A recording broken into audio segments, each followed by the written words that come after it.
All right, if you want to upgrade space for your cat outdoors, I'm going to show you how you can make a DIY cage like this. Let's get started. So you're going to want to start by building the 4 walls. In this case, we've got some black metal frames, but you could certainly use, 2x4s and actually build out the frame.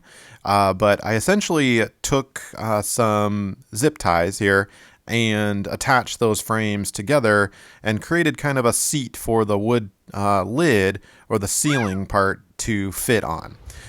From there, it was pretty simple. I took some 1x2 wood and treated lumber. Of course, it's going to be exposed to the elements. You could certainly paint it first and then just cut it down to make a frame that fits on the top to act as the roof or the ceiling. And from there, you can see right here, I've got a door that I framed out like this with 2 hinges on the top.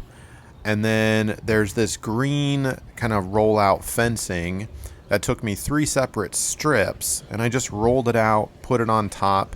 Obviously that creates a barrier so that the cat cannot come through, and we're gonna staple that on and then cut right here so that the door is able to swing open. So I've got my staples every, I don't know, 6 inches, 8 inches, something like that, maybe a little less. And yeah, we just pop it open like this.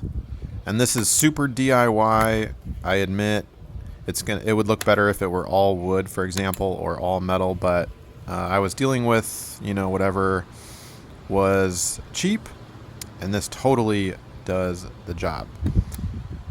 So we'll continue snipping that here, and don't forget to share this with somebody if you know someone who might want to upgrade their cat space. There we go. We got a swinging door here, so you can reach down and grab the cat. And of course, the entire thing lifts off if the cat doesn't want to come to the door area. And then you can put like a little bed in there for the cat, and it's a pretty posh setup. So we will stop the video there. Hopefully this has given you some ideas and helped you out. Thanks so much.